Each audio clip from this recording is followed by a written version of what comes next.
केंद्रीय मंत्री प्रल्हाद जोशी आणि नितीन गडकरी यांचा एक व्हिडिओ सध्या व्हायरल होतोय, ज्यात जोशी गडकरींना आपल्या नव्या कोऱ्या कारची सर घडवताना दिसत आहेत। त्यामुळे सध्या या कारची चर्चा आहे। तुम्ही म्हणाल असं काय खास आहे त्या कारमध्ये, तर सांगतो।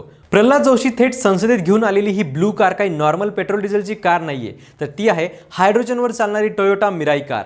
ही कार दिसायला जितकी स्टायलिश आहे तितकीच इको फ्रेंडली, कारण या गाडीत पेट्रोल, डिझेल किंवा सीएनजी काहीच लागत नाही। फक्त हायड्रोजन आणि एक्झॉस्ट मधून बाहेर पडते ती फक्त पाण्याची वाफ, म्हणजे एकदमच eco friendly. In short, Toyota Mirai ही हायड्रोजन फ्युएल सेल टेक्नॉलॉजीवर चालणारी कार आहे।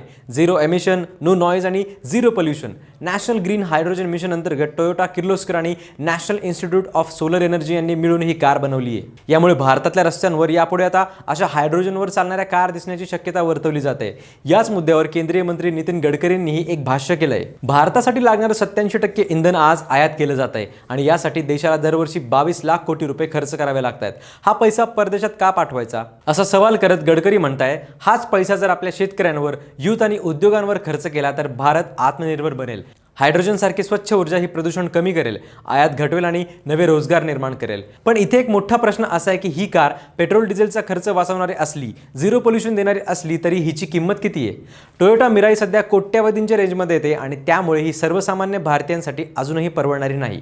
म्हणजे सामान्य माणसाला परवडणारी हायड्रोजन कार कधी बनेल, हा खरा प्रश्न आहे। काय वाटतं तुम्हाला, हायड्रोजन कार भारतात यशस्वी होईल का, की हे फक्त पॉलिसी लेवल शोकेस आहे? कमेंट करून नक्की सांगा आणि फॉलो करा लगावबत्ती।